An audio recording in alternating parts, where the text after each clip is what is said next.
Hello all, big pass லைவில் என்ன நடக்குதுன்னு பார்க்கலாம். ஸ்ருதிகா கரணுக்கும் ஷில்பாவுக்கும் இடையிலான பிரச்சனையை வந்து தீர்த்து வைக்கிறாங்க. இந்த வாரம் நாமினேஷனில் ஷில்பா கரணை நாமினேட் பண்ணாங்க. அதே மாதிரி கரணும் ஷில்பாவை நாமினேட் பண்ணாங்க. இவங்களுக்குள்ள பிரச்சனை வந்து முன்னாடியே ஸ்டார்ட் ஆயிருக்கு. ஆனால் இது வரைக்கும் வெளியே வராமல் இருந்திருக்கு. கரனை ரிஜெக்ட் பண்ணி விவினை டைம் கோட் ஆனதுலேருந்தே வந்து கரனுக்கு வந்து ஷில்பா மேலே ஒரு வருத்தம் இருக்குது. ஆனால் இவர் இது வரைக்கும் வெளியே சொல்லிக்கல.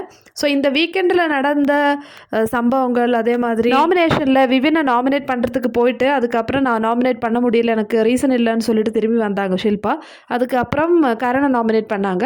ஸோ இந்த சம்பவங்கள்லாம் வந்து கரண் கடையில் வந்து பெரிய ஒரு தாக்கம் உருவாக்கியிருக்குன்னு சொல்லலாம். ஸோ அதனாலே வந்து இவங்க ரெண்டு பேரும் சரியாகவே பேசுறதில்ல. ஸோ இன்றைக்கி மார்னிங் கூட ஷில்பா எழுந்து ரொம்ப அழுதுகிட்டே இருந்தாங்க.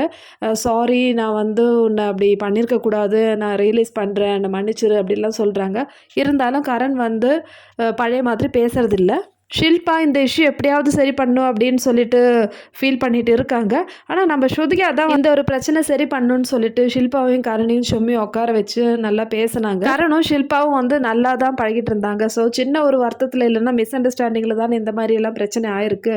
ஸோ இது கேமாக எடுத்துக்கலாம், மற்றபடி நீங்கள் பர்சனலாக பார்க்காதீங்க, நீங்கள் எப்போவுமே ஒன்றா தானே இருப்பீங்க, நீங்கள் பேசாமல் இருக்கிறது நல்லாவே இல்லை. நான் சண்டை போட்டுட்டு என்கிட்ட நீங்கள் பேசாமல் இருந்தால் கூட பரவாயில்ல, ஆனால் நீங்கள் ரெண்டு பேரும் கண்டிப்பாக பேசணும், அதுதான் நல்லா இருக்குது பார்க்கறதுக்குன்னு சொல்லிட்டு கரணை கன்வின்ஸ் பண்ணி ஓரளவுக்கு வந்து இப்போ பேச வச்சுருக்காங்க. ஆனால் ஸ்ருதிகா என்ன தான் வந்து நல்ல விஷயம் பண்ணாலும் ஷில்பா திருப்பியும் வந்து ஏதாவது ஒரு சான்ஸ் கிடைக்கும்போது ஸ்ருதிகா டபுள் ஸ்டாண்டர்டு இல்லைன்னா அங்கேயும் இங்கேயும் மாற்றி பேசுகிற அந்த மாதிரி சொல்ல தான் செய்வாங்க. அட்லீஸ்ட் ஷில்பா இப்போ அது ஸ்ருதிகாவோட கேரக்டர் புரிஞ்சுக்கிட்டு பழகினா நல்லா இருக்கும்னு நினைக்கிறேன். இதை பற்றி உங்களுடைய கமெண்ட் சொல்லுங்கள் மக்களே. இதே மாதிரி அடுத்த வீடியோவில் பார்க்கலாம்.